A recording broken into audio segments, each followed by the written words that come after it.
Hi hello welcome. மனைவி நிறைமாத கர்ப்பிணியா இருக்காங்க. உனக்கு பெண் குழந்தை பிறந்தா என்கிட்ட சொல்ல வேண்டாம், நீ ஏன் காட்டுல கொண்டு போய் புதைச்சிருன்னு சொல்றாரு கணவர். ஏன் அந்த கணவர் அப்படி சொல்றாரு? வாங்க இந்த கதையை விரிவா பார்க்கலாம். அவர் பெயர் சுதாகர். சுதாகர் கடனுக்கு படம் கொடுப்பவர், வட்டி வியாபாரம் சொல்லலாம். வட்டி வியாபாரம் செஞ்சுட்டு இருக்காரு. அவர் மனைவி நிறைமாத கர்ப்பிணியா இருக்காங்க. அவர் தொழில் ரீதியா என்ன பண்றது, ஒரு காட்டுக்கு போகக்கூடிய சூழ்நிலை ஏற்படுது. காட்டுக்குள்ள நடந்து போயிட்டே இருக்காரு. ரொம்ப தூரம் போனோன்னு அவருக்கு டயர்ட் ஆயிடுச்சு.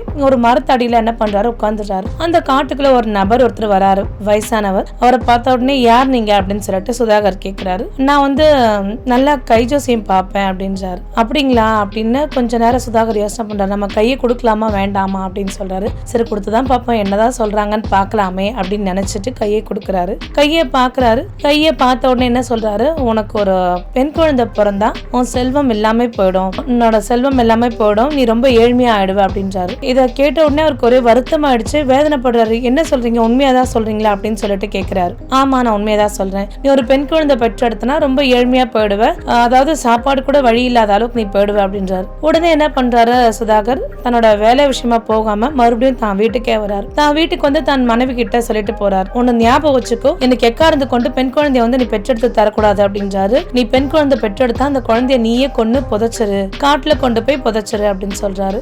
என்ன சொல்றீங்க அப்படின்னு, ஆமா பெற்றெடுத்து தரக்கூடாதான் அப்படின்னு சொல்லிட்டு போறாரு. மனைவி கிட்ட எந்த காரணமும் அவர் சொல்லல. மனைவிக்கு ஒரே குழப்பமா இருக்கு, என்ன வந்தாரு திடீர்னு பெண் குழந்தை பெற்றெடுக்க கூடாதுன்னு சொல்றாருன்னு ஒரே குழப்பமாவே இருக்காங்க. சரி ஏதோ ஒண்ணுன்னு சொல்லிட்டு என்ன பண்றாங்க, கடவுள் கிட்ட நல்லா பிரார்த்தனை பண்றாங்க. கடவுளை, இவர் சுதாகர் ரொம்ப பிடிவாதம் பிடிச்சவர் எனக்கு தெரியும், அதனால எனக்கு ஒரு பூ போல ஒரு பெண் குழந்தை கொடுத்துட்டு அப்படின்னா கண்டிப்பா ஒரு கொல்லவும் தயங்க மாட்டாரு, தயவு செய்து எனக்கு ஒரு பெண் குழந்தை மட்டும் கொடுத்துறாதுன்னு சொல்லிட்டு என்ன பண்றாங்க, அவங்க சுதாகர் சொன்ன நாள்ல இருந்து தினமும் பிரார்த்தனை பண்ண ஆரம்பிக்கிறாங்க. கடவுளை மனப்பூர்வமா வேண்டிட்டு இருக்காங்க. எனக்கு தயவு செய்து பெண் குழந்தை கொடுத்துறாத, எனக்கு அதை கொல்ற அளவுக்குலாம் எனக்கு சக்தி இருக்காது, தயவு செய்து எனக்கு கொடுத்துறாத அப்படின்றாங்க. சுதாகரோட மனைவிக்கு இடுப்பொலி ஏற்பட்டது. ஒரு அழகான ஆண் குழந்தை பிறக்குது. ஆண் குழந்தை பிறந்தோடனே சுதாகருக்கு ஒரே சந்தோஷம். ஊர் மக்கள் எல்லாரையும் கூட்டி விருந்தளிச்சு ஒரே சந்தோஷப்படுறாங்க. ரொம்ப சந்தோஷப்படுறாரு. ஏன்னா தனக்கு பெண் குழந்தை பிறந்தாதான் நம்ம வறுமையில இருப்போம், நான் ஆண் குழந்தை பெற்றிருக்கேன், நான் வறுமையில இருக்க மாட்டேன்னு மனசுக்குள்ள ஒரு சந்தோஷம் சுதாகருக்கு. இங்க இப்படியே நாட்கள் போயிட்டு இருக்கு. இந்த குழந்தைய அழகா வளர்த்துட்டு இருக்காங்க சுதாகரோட மனைவி. மறுபடியும் இரண்டாவது குழந்தைய கருவுட்றாங்க. கருவுட்டுன்னு சொல்றாரு. மறுபடியும் சொல்லிட்டே போறாரு மனைவி கிட்ட, நான் அந்த மாதிரி வேலை நிமித்தமா போறேன், நான் வரதுக்கு சில காலங்கள் ஆகும், எப்ப வருவெல்லாம் சொல்ல முடியாது, நான் காட்டெல்லாம் தாண்டி போகக்கூடிய சூழ்நிலை ஏற்பட்டிருக்கு, இப்பவும் ஒரு ஆண் குழந்தைய மட்டும்தான் பெற்றெடுக்கணும் அப்படின்றாரு. நீ பெண் குழந்தை பெற்றெடுத்தா அந்த குழந்தைய நீயே கொண்டு புதைச்சிரு அப்படின்னு சொல்றாரு. இதை கேட்டு அவளுக்கு ரொம்ப வேதனையா இருக்கு. மறுபடியும் தான் கடவுள்கிட்ட வேண்டா, கடவுளே எனக்கு ஒரு ஆண் குழந்தைய கொடுன்னு சொல்லிட்டு வேண்டா. அவளுக்கு என்ன ஆகுதுன்னா இடுப்பு வலி ஏற்படுற மாதிரி இருக்கு. அது ஊர் ஒதுக்குப்புறத்துல அவங்க இருக்காங்க, ஒரு பெரிய வீட்டுல இருக்காங்க. என்ன பண்றாங்க, நம்ம ஊர் மக்கள்கிட்ட சொல்லி மருத்துவச்சி வர சொல்லுங்க, அப்படி எனக்கு ரொம்ப முடியாம இருக்கு, உடம்பு முடியாம இருக்கு அப்படின்னு சொல்றாங்க. அப்ப என்ன பண்றாங்க, மருத்துவச்சி வராங்க. மருத்துவச்சி பிரசவம் பாக்குறாங்க. பிரசவம் பார்க்கும்போது பாத்தீங்கன்னா ஒரு அழகான பெண் குழந்தை பிறந்துடுது. இந்த பெண் குழந்தைய பார்த்தோன்னே சுதாகர் மனைவி தேம்பி அழறாங்க. இவ்வளவு பூ போல ஒரு குழந்தை எனக்கு கொடுத்துட்டியே, ஏன் கடவுளே எனக்கு ஒரு கொடுத்தேன், இந்த மனுஷன் ரொம்ப பிடிவாதம் பிடிச்சவராச்சே, நான் அந்த குழந்தைய வச்சுக்க முடியாது, இந்த குழந்தை அவர் கொண்டுடுவாரே அப்படின்னு சொல்லிட்டு பயப்படுறா சுதாகரோட மனைவி. ரொம்ப நேரம் அழறா, தான் குழந்தைய ரொம்ப பாசமா பாத்துக்கிறா, முத்தம் கொடுக்கறா, கொஞ்சரா, தான் குழந்தைக்கு பால் கொடுக்கறா, எல்லாமே செய்யறா. ஆனா கணவர் எப்ப வேணா வந்துடலாம், அவர் வந்துட்டாருன்னா அந்த குழந்தைய கொண்டுடுவார். அதனால என்ன பண்ணலாம், இந்த குழந்தை எனக்கு உயிரோட இருந்து யாராவது ஒருத்தர் வளர்த்து நல்லவரா ஒருத்தரை என் குழந்தைக்கு கல்யாணம் பண்ணிக்கணும் அப்படின்னு நினைக்கிறா. ஒரு தாயா அவர் ரொம்ப பரிதவிக்கிறா. ஏன்னா இவர் கல்யாணம் அந்த குழந்தைய நம்ம கொல்ல வேண்டாம், என் குழந்தை பார்க்கவே தேவதை போல இருக்கு, தேவதையான ஒரு குழந்தைய நமக்கு வீட்டுக்கார கையால கொல்ல வேண்டாம், நம்மளே என்ன பண்ணிடலாம், ஒரு காட்டுல கொண்டு போய் விட்டுடலாம்னு நினைக்கிறா. ஒரு கூடையில குழந்தைய எடுத்துட்டு போறா. அந்த குழந்தைக்கு தேவையான துணியெல்லாம் எடுத்துக்கிட்டு பால் டப்பாலாம் எடுத்து அந்த கூடையில வச்சுக்கிட்டு காட்டுக்கு நடுப்பகுதியில போறா. அந்த இடத்துல ஒரு குடிசை இருக்கு. அந்த கூடையில குழந்தைக்கு தேவையான பொருளையும் விட்டுட்டு போறா. விட்டுட்டு போகும்போது ரொம்ப அழுதுட்டே போறா. நீ யாராவது ஒருத்தவங்க உன்னை நல்லபடியா வளர்க்கணும், நீ நல்லபடியா ஒருத்தரை கல்யாணம் பண்ணணும், உன் வாழ்க்கை சிறப்பா வாழணும்னு சொல்லிட்டு ஆசீர்வாதம் பண்ணிட்டு போறா. அந்த குழந்தைய முத்தம் விட்டு போறா. பிரிய மனம் இல்லாம அந்த இடத்த விட்டு போறா. ஏன்னா கடவுள்கிட்ட வேண்டிக்கிறேன், என் கடவுள் யாராவது நல்லவங்க கிட்ட என் குழந்தை கிடைக்கணும், நல்லபடியா என் குழந்தைய அவங்க வளர்க்கணும், கடவுளே நான் உன்னை நம்பிதான் போறேன், என் 2 மகளையுமே காப்பாத்து, என்னையும் என் வீட்டுக்காட்டு காப்பாத்து, என் குழந்தையும் காப்பாத்து அப்படின்னு சொல்லிட்டு வேண்டிட்டே அந்த இடத்த விட்டு போயிடுறா. அந்த பக்கத்து திடீர்னு கொஞ்ச நேரம் கழிச்சு குழந்தை பசியால அழ ஆரம்பிக்குது. குழந்தை சத்தம் கேக்குது. அங்க அந்த காட்டுல பாத்தீங்க அப்படின்னா நாய் 5 குட்டி போட்டிருக்கு. நாய்க்குட்டியோட தன்னோட குழந்தைங்களோட அந்த இடத்துல வாழ்ந்துட்டு இருக்கு. இது சத்தம் கேட்டு என்ன பண்ணது, அந்த நாய்க்குட்டி இந்த குழந்தை கிட்ட வருது, நக்கி தருது. அதாவது அந்த குழந்தைய நக்கி விடுது, அழாதீங்கன்ற மாதிரி அழகா நக்கி விடுது. பக்கத்துல பால் டப்பா இருக்கு, பால் டப்பா படுத்து கொடுக்குது. அது வந்து குளிர்காலம். குழந்தைக்கு என்ன ஆகுதுன்னா குளிர ஆரம்பிச்சிருது. குளிரான அப்படியே கொஞ்சம் மயக்க நிலைக்கு குழந்தை போயிடுச்சு. அப்ப அந்த 5 அறிவு நாய்க்குட்டி என்ன பண்ணுது அப்படின்னா தன்னோட எல்லா குழந்தை குட்டியுமே பக்கத்துல போட்டு குழந்தையோட உடம்பு நல்லா சூடாக்குற மாதிரி நல்லா சூடா பக்கத்துல போய் உட்காந்துருக்கு. கொஞ்ச நேரத்துலலாம் குழந்தை வந்து அந்த சூட்ல குழந்தை வந்து முழிக்க ஆரம்பிச்சிருச்சு. நாய்க்குட்டி பாத்தீங்க அப்படின்னா அந்த குழந்தைக்கு சின்ன சின்ன பழங்கள், அதாவது அந்த குழந்தை விழுங்கக்கூடிய அளவுக்கு பழங்கள், அதுக்கு தெரிஞ்ச அளவுக்கு அதோட நாய்க்குட்டிக்கு என்னென்ன தருதோ அதே மாதிரிதான் இந்த குட்டியுமே அது வளர்த்துட்டு இருக்கு. அந்த பக்கமா வந்து ஒரு முதியவர் பாக்குறாரு, என்னது இது சின்ன குழந்தையா இருக்கே, அதுவும் இந்த நாய்க்குட்டி வளர்க்காத அந்த குழந்தைன்னு சொல்லிட்டு என்ன பண்றாரு, அந்த குழந்தைய கூட்டிட்டு போய் நல்லா வளர்க்குறாரு. அந்த நாய்க்குட்டியும் அவர் கூடயே வச்சுக்கிறாரு. அந்த நாய்க்குட்டியும் அந்த குழந்தை கூடவே இருக்கு, எப்பவுமே ஒரு பாதுகாப்பாவே இருக்கு. நாயும் சரி நாயோட குட்டியும் சரி அந்த குழந்தைக்கு எப்பவுமே பாதுகாப்பா இருக்கு. இப்படியே அந்த முதியவர் அந்த குழந்தைக்கு சின்ன வயசுல இருந்து நல்லபடியா வளர்த்து எடுக்கிறாரு. காலங்களும் போது குழந்தையும் நல்லா வளர்ந்துட்டா, வளர்ந்து நல்லா பெரிய பொண்ணாகிறா. குழந்தைக்கு என்னென்ன தேவையோ அது எல்லாமே சொல்லி தராரு. அதாவது நல்ல சாமி கும்பிடுறது, வீட்டுக்கு எப்படி சமைக்கிறது, என்னென்ன வேலை செய்யணும் போகணும்னு சின்ன சின்ன பிள்ளைங்க வந்து ஒரு வேலையும் அழகா சொல்லி கொடுக்குறாரு. அந்த முதியோர் தான் தன்னோட வளர்ப்பு அப்பா மாதிரியா அந்த குழந்தை நினைக்கிறா. அந்த முதியோர் எங்கேயாவது வெளில போயிட்டு வந்தா அப்படின்னா அந்த பெண் குழந்தை வந்து அவருக்கு ரொட்டி சுட்டு தரதும் டிஃபன் செஞ்சு தரதும் இந்த மாதிரி எல்லா வேலையும் செய்ய ஆரம்பிக்கிறா. அது மட்டும் இல்லாம நாய்களுக்கும் நாய்க்குட்டிகளுக்கும் ரொட்டி எல்லாம் செஞ்சு ஊட்டி விடுறது. முதியவர், நாய்கள், நாய்க்குட்டிகள் இவங்க எல்லாருமே ஒரு குடும்பமா வாழ்ந்துட்டு இருக்காங்க. ரொம்ப சந்தோஷமா வாழ்க்கை போயிட்டு இருக்கு. அவ தினந்தோறும் தன்னுடைய அன்றாட வேலையை முடிச்சுட்டு கடவுளை பிரார்த்தனை பண்றது எப்பவும் ஒரு வழக்கமா வச்சுருக்கா. ரொம்ப நல்ல பண்புகளோட அந்த முதியவர் அந்த பெண் குழந்தைய வளர்க்குறாரு. அந்த பெண் குழந்தை காட்டுல தான் இருக்காங்க. அப்ப அந்த பக்கமா என்ன பண்றாரு, சுதாகரோட வேலை ஆட்களும் என்ன பண்றாங்க, வேலை நிமித்தம் காரணமாக அந்த காட்டை தாண்டி வெளியில போகக்கூடிய சூழ்நிலை ஏற்படுது. சுதாகர் கிட்ட வேலை செய்யறவன்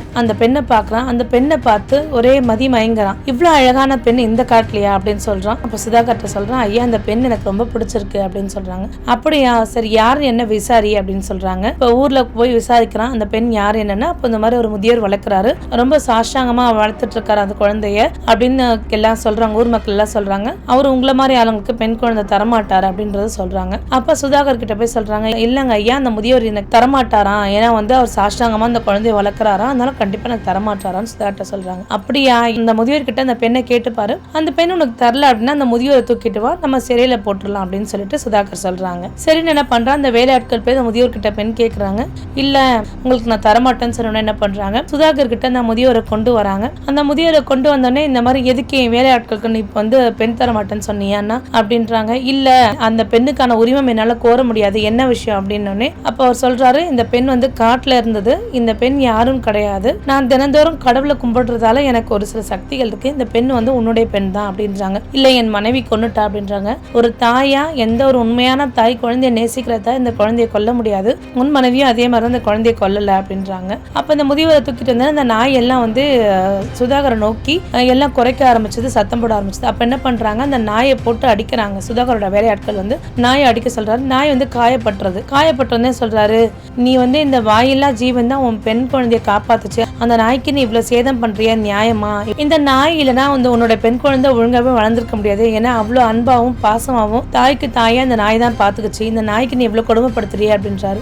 சுதாகருக்கு தன் பெண் இருக்கிறத நினைச்சு ஒரே கோவம், மறுபடியும் எங்க ஏழை ஆடப்படுமோ ஒரு பயமும் வந்துருச்சு. அப்ப என்ன பண்றாரு, தன்னோட மகனை கூப்பிடுறாரு. தன்னோட மகனை கூப்பிட்டு என்ன சொல்றாரு, இந்த மாதிரி இந்த காட்டுல இந்த பகுதியில ஒரு பெண் இருக்கா, அந்த பெண்ணை நீ கொன்னுடு, அந்த பெண்ணை கொன்னுட்டு அந்த பெண்ணோட 2 கண்கள் எனக்கு வேணும் அப்படின்றாரு. சுதாகரோட மகன் நினைக்கிறான், அப்பா நமக்கு எல்லா விஷயமே சொல்லிதான் வளர்த்தாரு, அவர் சொல்லி வளரவே தான் நான் இன்னைக்கு நல்ல நிலைமையில இருக்கேன், அவர் கட்டளை நான் எப்படி மதிக்காம போறதுன்னு யோசனை பண்றான். ஆனா அம்மா இந்த மாதிரி விஷயங்கள்லாம் செய்யக்கூடாதுன்னு சொல்லியிருக்காங்க, இப்ப நம்ம யார் சொல்றது கேட்கணும் அப்படின்னு சொல்றா. சரிப்பா, நான் உங்க கட்டளை ஏத்துக்கிறேன், கண்டிப்பா நான் கண்ணை கொண்டு வரேன்னு சொல்லிட்டு என்ன பண்றான், சுதாகரோட மகன் போறான். சுதாகரோட மனைவிக்கு ஒரே வேதனை, பெண் குழந்தைய தான் மகன் கொண்டுட்டு போறோம்னு பயப்படுறாங்க. கடவுள் கிட்ட வேண்டுறாங்க, என் குழந்தை எதுவுமே ஆயிடக்கூடாதுன்னு சொல்லிட்டு வேண்டுறாங்க. அப்ப சுதாகரோட மகனும் அந்த காட்டுல அந்த பெண்ணை பாக்குறான். பெண்ணை பார்த்து சந்திக்கிறான். சந்திச்ச உடனே நீங்க யாரும் கிடையாது, எனக்கு நீங்க தங்க அப்படின்னு சொல்றான். இந்த மாதிரி அப்பா வந்து உங்களை கொண்டு 2 கண்ணை எடுத்துட்டு வர சொல்லியிருக்காரு அப்படின்றாங்க. அப்ப சுதாகரோட மகள் சொல்றா, அப்பா சொன்னதை நீங்க கண்டிப்பா செய்யுங்க, நான் யாரும் இல்லாம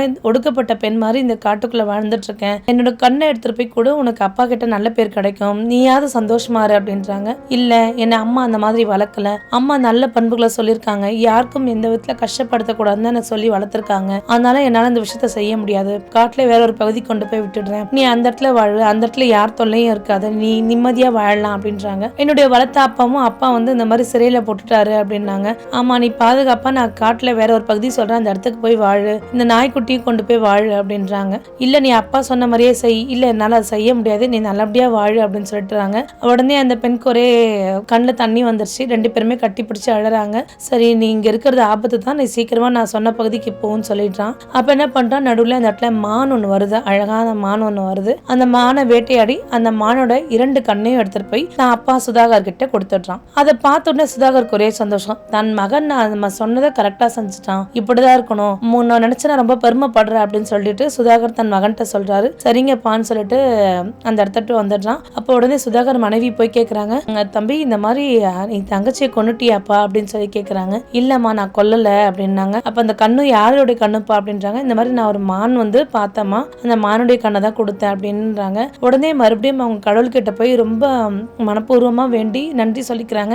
என் பெண் குழந்தை ஏதோ ரொம்ப கஷ்டப்படுது, நல்ல இடத்துலயே வாழணும், என் பெண் குழந்தைக்கு எந்த ஒரு ஆபத்து இல்லாம வாழணும்னு சொல்லிட்டு அவங்க தன்னுடைய பெண் குழந்தைக்காக பிரார்த்தனை செஞ்சுட்டே இருக்காங்க. அப்ப இந்த மகள் என்ன பண்றா, வேற ஒரு காட்டுல வேற ஒரு பகுதிக்கு போயிடுறாங்க. அந்த இடத்துல ஒரு குரு சிலை போய் வாழ்றா. அப்ப அதுங்களுக்கு பெரிய பாதுகாப்புன்னு பாத்தீங்கன்னா நாய்களும் நாய்க்குட்டிகளும் தான் அதுங்களுக்கு பாதுகாப்பு. அப்ப இவன் என்ன பண்றா, நாய்களுக்கு ரொட்டி செஞ்சு ஊட்டிட்டே இருக்கும்போது அவங்க ஒரு அழகான பையன் ஒருத்தன் வரான். குதிரையில வந்துட்டு இருக்கான். குதிரையில வந்த உடனே யார் நீ அப்படின்னு சொல்லிட்டு கேக்குறாங்க. ஐயா நான் வந்து ஒடுக்கப்பட்ட பெண், என் கிட்ட வராதிங்க அப்படின்னு சொல்றாங்க. அப்ப மறுபடியும் கிட்ட வராரு. நம்ம தலை குனிஞ்சபடியே இருக்கான் அந்த பெண் வந்து. அப்ப என்ன சொல்றாரு, உன்னோட கடந்த காலத்தை பத்தி நான் எதுவும் உன்கிட்ட கேட்க மாட்டேன், நான் உங்ககிட்ட ஒரே ஒரு விஷயம் சொல்லணும், சொல்லலாமா அப்படின்னு சொல்லிட்டு கேக்குறாங்க. கண்டிப்பா சொல்லலாம், என்ன விஷயம் சொல்லுங்க அப்படின்றான். எனக்கு உன்னை ரொம்ப பிடிச்சிருக்கு, நான் உன்னை திருமணம் பண்ணணும் அப்படின்றாரு. உடனே அந்த பெண்ணை வந்து இதுவா பாக்குறா. கண்டிப்பா உன்னை நான் கைவிட மாட்டேன், உன்னை ரொம்ப நல்லாவே பார்த்துப்பேன், நான் அந்த நாட்டோட இளவரசன் அப்படின்றாரு. சொன்ன உடனே நீ எனக்கு சம்மதம் தெரிவிப்பியா அப்படின்றாங்க. அவளுக்கும் அவனை பார்த்த உடனே பிடிச்சிருது. பிடிச்ச என்ன பண்றாங்க, சம்மதம் தெரிவிக்கிறா. சம்மதம் தெரிவிச்சுன்னா என்ன பண்றான் அப்படின்னா, அவனோட குதிரையில என்ன பண்றான், அந்த பெண்ணை கூட்டிட்டு போய்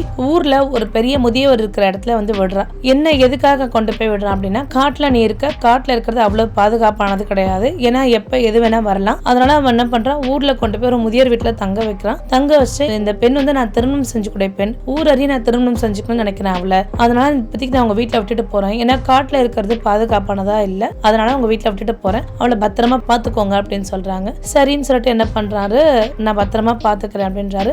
கொஞ்ச நாள்லயே பாத்தீங்க அப்படின்னா ஊரறிய அந்த இளவரசன் அந்த பெண்ணை திருமணம் செஞ்சுட்டாரு. திருமணம் செஞ்சு வாழ்க்கை ரொம்ப சந்தோஷமா போயிட்டு இருக்கு. தினந்தோறும் கடவுளுக்கு நன்றி சொல்லிக்கிறா. நல்ல வாழ்க்கை எனக்கு அமைஞ்சதுக்கு கடவுளே நீதான் எனக்கு காரணம், தினந்தோறும் கடவுளை பிரார்த்தனை பண்றான். அந்த பெண் குழந்தைக்கு 2 வருஷம் கழிச்சு ஒரு ஆண் குழந்தை பிறக்குது. ஆண் குழந்தையோட ரொம்ப சந்தோஷமா வாழ்க்கை வாழ்ந்துட்டு இருக்காங்க. அப்ப இளவரசர் என்ன சொல்றாரு, நான் சில விருந்தினரெல்லாம் நீ கூப்பிட்டுருக்கேன், ஒரு விசேஷம், அதனால இந்த விருந்தினரெல்லாம் வராங்க, நீ சமைச்சிரு அப்படின்றாரு. சரிங்க அப்படின்னு சொல்றா. கண்டிப்பா நான் சமைச்சிடுறேன் அப்படின்றான். சரி சமையல் பண்றான். அந்த விருந்தினர்ல பாத்தீங்க அப்படின்னா சுதாகரும் வராங்க. அப்ப என்ன பண்றா, சுதாகரை பார்த்த உடனே என்ன பண்றா, முகம் முழுதும் மூடிட்டு எல்லாத்தையுமே பரிமாறுறான். அவளுக்கு சொந்த அப்பா பார்த்த உடனே ஒரு சந்தோஷம், பரிமாறி முடிக்கிறான். அப்ப என்ன பண்றாரு, சுதாகருக்கு ஒரு பழக்கம் இருக்கு, அதாவது ராத்திரி ஆனா கதை கேட்டு தூங்கணும், அப்படி இல்லாட்டி அவரால் தூங்க முடியாது. இந்த விஷயத்தை இளவரசர்கிட்ட சொல்றாங்க. இளவரசர் தன் மனைவிட்டு கேட்கிறாரு, இந்த மாதிரி எனக்கு ஒரு கதை ஏதாவது இருந்தா சொல்லி, இந்த மாதிரி சுதாகர விருந்தினர் அவர் வந்து நைட்டு கதை கேட்டு தூங்குற பழக்கம் இருக்கான் அப்படின்னு சொல்றாங்க. இளவரசர் மனைவி என்ன சொல்றாங்க அப்படின்னா, உங்களுக்கு நான் கதை சொல்றேன், எனக்கு ஒரு நிபந்தனை இருக்கு அப்படின்றாங்க. என்ன அப்படின்னா, இந்த மாதிரி வயதான முதியோர் ஒருத்தர் உங்க சிறையில இருக்காரு, நீங்க அவரை விடுவிக்கணும், அவரும் இங்க வரணும் அப்படின்றாரு. அப்படியா அப்படின்னு கொஞ்ச நேரம் இளவரசர் யோசனை பண்றாரு. சரி உன் நிபந்தனை ஏற்கப்பட்டது அப்படின்றாரு. சுதாகர் அவரை பார்த்த உடனே ஒரு மாதிரி ஃபீல் பண்றாரு. அப்ப என்ன பண்றாங்க அப்படின்னா, சுதாகரோட மகள் இளவரசரோட மனைவி கதையை சொல்ல ஆரம்பிக்கிறார். வட்டி வியாபாரம் பண்றவர் ஒருத்தர் இருக்காரு, அவருக்கு மகள்னாலே சுத்தமா பிடிக்காது, அவங்களோட மனைவி கருவுடுறாங்க, ஆனா என் மகள் பிறந்தா கொண்டு புதைச்சிருன்னு சொல்லிட்டு போயிருக்காரு. எந்த மனைவிக்கும் என்ன செய்யறதுனே தெரியாம அவங்களுக்கு ஒரு அழகான பெண் குழந்தை பிறந்திருக்கு. அந்த அழகான பெண் குழந்தை கூடையில எடுத்துட்டு போய் அந்த பெண் குழந்தைக்கு தேவையான பால், ட்ரெஸ் எல்லாமே இதை வச்சுட்டு காட்டுல ஒரு பகுதியில வச்சுட்டு அந்த அம்மா போயிடுறாங்க. அந்த அழகான பெண் குழந்தைய நாய்களும் நாய்க்குட்டியும் சேர்ந்துதான் வளர்க்குது. அப்ப அந்த பாதை வழியா வந்த ஒரு முதியவர் தான் அந்த பெண் குழந்தைய தன் குழந்தைய பாவிச்சு நல்லபடியா வளர்த்தெடுக்கிறாரு. அப்ப அந்த பக்கமா வந்த அந்த வட்டி வியாபாரோட வேலைக்காரங்கள் அந்த பெண் மீது ஆசைப்படுறாங்க. அந்த பெண் அந்த முதியவர் தர மறுத்ததால என்ன பண்றாருன்னா, அந்த முதியவரை சிறையில போட்டுடுறாங்க. ஆனா அப்பதான் அந்த வட்டி வியாபாரம் பண்றவங்களுக்கு தெரியுது, அது வந்து அந்த முதியோரோட பெண் கிடையாது, தன்னுடைய பெண் அப்படின்னு சொல்றாங்க. தன்னுடைய பெண்ணை கொல்லுமாறு தன்னோட சொந்த மகனுக்கு ஆணையிடுறாரு. தன்னுடைய சொந்த மகன் அந்த தங்கை பார்த்துட்டு ரொம்ப பாவமா இருக்கிறதால தங்கையை கொல்லாம வட்டி வியாபாரியோட மகன் வந்து தான் தங்கை கிட்ட அறிவுறுத்துறாரு. காட்டுல வேற ஒரு பகுதி இருக்கு, அந்த இடத்துல போய் வாழு, உனக்கு எந்த தொந்தரவு இல்லாம இருக்கும்ன்றாரு. அண்ணன் சொன்ன அந்த பகுதியை தங்கை சென்றடைறான். தங்கை சென்றடைஞ்சு என்ன பண்றான், அந்த இடத்துல வாழறான். அப்படி வாழும்போது ஒரு அழகான இளவரசரை பாக்குறான். அழகான இளவரசரை பார்த்துட்டு கல்யாணம் பண்றா. அவளுக்கு ஒரு அழகான ஆண் குழந்தையும் பிறந்திருக்கு. இப்ப அந்த இளவரசர் அரண்மனைக்கு சில விருந்தினர் வராங்க. அதுல அந்த வட்டி வியாபாரியும் வந்திருக்காரு அப்படின்னு சொல்லிட்டு கதையை முடிக்கிறார். கதையை முடிக்கும் போது என்ன பண்றாரு, சுதாகருக்கு ரொம்ப நல்லாவே தெரிஞ்சிச்சு, இவன் வந்து தன் மகள் நம்மளதான் சொல்றா அப்படின்னு சொல்லிட்டு நினைச்சு வருத்தப்படுறாரு, வேதனைப்படுறாரு. இன்னைக்கு இவ பிறந்து நம்ம எந்த விதத்துலயும் ஏழை ஆகலையே, நம்ம நல்லா தானே இருக்கோம், நம்ம மகளும் நல்ல இளவரசரை கல்யாணம் பண்ணிருக்காரு, நம்ம சொந்த மகளா இருந்தா இளவரசர் கல்யாணம் பண்ணி கொடுத்ததும் பெருமை அடைஞ்சிருக்கலாம், நம்ம இவ்வளவு வேண்டாம் நம்ம தூக்கி போட்டோம், ஆனா இந்த பெண் ரொம்ப நல்லா தானே இருக்கா, இந்த பெண் பிறந்ததுக்கு அப்புறம் தான் இன்னும் நான் நல்ல வசதியாவே வாய்ப்பாவே ஆனேன், ஆனா யாரோ ஒருத்தர் சொல்ல கேட்டு என் பெண் குழந்தை அப்படி உதறி தள்ளிட்டேன்னு வேதனைப்படுறாரு. வேதனைப்பட்டு வருத்தப்பட்டு கண்ணீரோட தன் மகளோட காலில் விழுந்து மன்னிச்சுக்கோமா, நான் தான் அந்த கொடூரமான தந்தைன்னு சொல்லிட்டு எல்லாரும் எதிர்க்கலையும் சொல்றாங்க. எல்லாருமே ஒரே ஆச்சரியப்படுறாங்க. என்னது இது சுதாகரோட மகளான்னு ஆச்சரியப்படுறாங்க. சுதாகர் தன் தப்ப உணர்ந்து தன் மகள் காலில் விழுந்து மன்னிப்பு கேட்கிறா. மன்னிப்பு கேட்டுட்டு அந்த இடத்துல வந்து நீங்க எனக்கு செஞ்சது என்ன கொல்ல சொன்னதெல்லாம் எனக்கு பெரிய விஷயமா தெரியல, ஆனா என்ன வளர்த்தவரை நீங்க கொண்டு போய் ஜெயில போட்டீங்களே அதுதான் எனக்கு கொஞ்சம் வருத்தக்குறையா இருக்குன்னு மறுபடியும் வந்து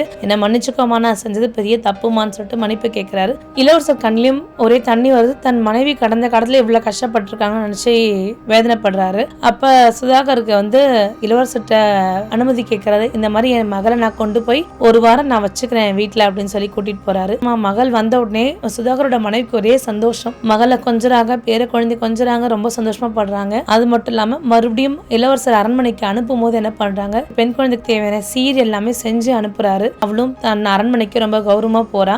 அது மட்டும் இல்லாம இளவரசர் அந்த நாய்களுக்காக ஒரு சின்ன வீடையே கட்டி நல்லபடியா அந்த நாயை பராமரிக்கிறாங்க. சுதாகரோட மகளுக்கு எப்பெல்லாம் வந்து ஃப்ரீயா இருக்கவங்களும் குழந்தைங்களும் நாய்க்குட்டி எல்லாருமே ஒன்னா சேர்ந்து விளையாட ஆரம்பிச்சிருப்பாங்க. ரொம்ப சந்தோஷமா இருக்காங்க. யாரோ ஒருத்தர் சொல்லி தன் பெண் குழந்தை வேண்டான்னு சொன்னவர் அங்கிருந்து அவர் வாழ்க்கையில வறுமை எல்லாம் போகல. அவர் ரொம்ப செல்வ செழிப்போட தான் இருந்திருக்காரு. அதனால சில பேர் சொல்ற முட்டாள்தனமான விஷயமால நம்ம நிறைய நல்ல விஷயங்களை இழந்துடுறோம். அதாவது ஒரு அப்பாவா இருந்து தன் மகளை அவர் நல்லா பார்த்துக்கூடிய தருணத்தை விட்டுட்டு ஒரு சின்ன வயசுல இருந்து நல்லது கெட்டதெல்லாம் சொல்லித்தர அப்பா அந்த இடத்துல இல்லாத போது அந்த மகள் ரொம்ப கஷ்டப்பட்டு இருக்கா. அதாவது நல்லது கெட்டது எல்லாமே ஒரு தகப்பன், தாய், தந்தை இவங்களால மட்டும்தான் சொல்லித்தர முடியும். ஏனோ அவளுக்கு அந்த கொடுப்பனை இல்லை.